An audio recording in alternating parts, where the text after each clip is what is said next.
Yes, sir. Thank you, sir. Thank you very much, Mr. Chairman. Secretary Rollins, with respect to the trade deficit question, I remember very, very, very vividly the first Trump administration when the tariffs on China were imposed. And of course, our cotton farmers in America suffered a great loss in their market. In fact, now that market has not come back.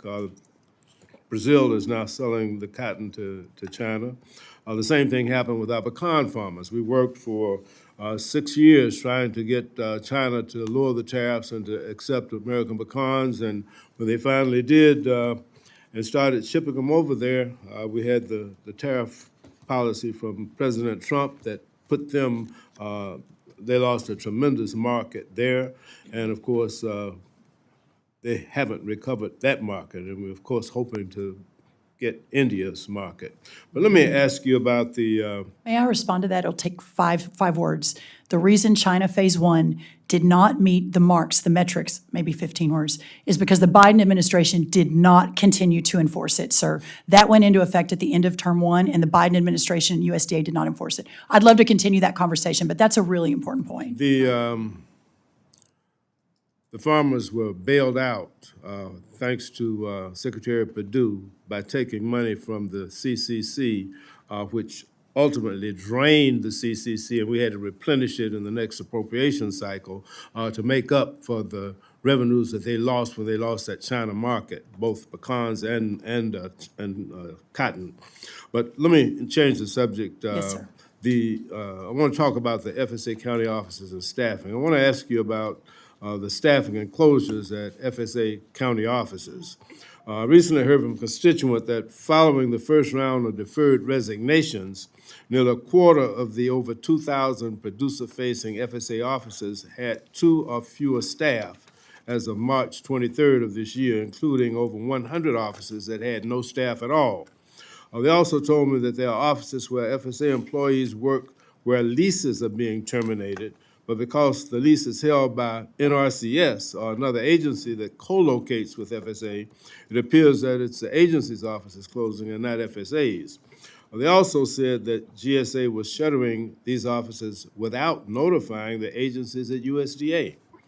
How can you assure us that FSA can continue to serve farmers when there are offices with literally 0 staff and the offices are closing without the department's knowledge? Sir, thank you for that. The FSA office remains one of the top FSA offices remain the top priority at USDA. That interfacing with the farmers is really important, along with APHIS and a couple of the other programs. It is our understanding that if, in fact, some of these offices have closed, I need to get the list of that because we are working office by office, 4,500. So if you'll let us know where that is and the offices that are, you're being told understaffed, again, this is a high priority under our deferred. By the way, no one was fired. It was all through deferred resignation. I realize, sir, maybe from you that's a distinction without much of a difference, but from us, no one was ever fired from USDA. It was always deferred resignation. But in the last round, we did not accept any DRPs from anyone in FSA offices or APHIS offices or state veterinarians, the key critical components. But I would love to work with your office. We can work together to address that. Thank you for that. At the Commodity Classic on March 3rd, you said that today I'm happy to share we have completed our review and released funds for the Environmental Quality Incentive Program, EQIP, the Conservation Stewardship Program, and the Agriculture Conservation Easement Program. Since the delay in releasing the funds was a huge national issue, we expected to start hearing from offices that the farmers had received their money. But we didn't hear anything, so we asked USDA about this, and the department told us in late April, quote, no new EQIP IRA financial assistance is being obligated currently. NRCS is awaiting guidance from the Secretary on new obligations. New obligations of our FSA are still paused. No new obligation of IRA, TA, Technical Assistance Cooperative Agreements is moving forward.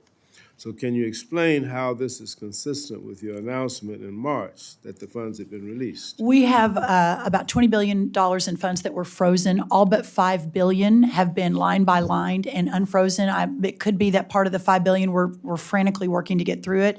But again, if you will send us directly and send it to me, who it is you're speaking with. Of course, we reoriented some of those programs to make them more farmer, less climate and DEI. But having said all of that, for the most part, most of that has been addressed. But again, please send me directly, anyone that has not, so that I can address. Thank you. My time has expired. Thank you, sir.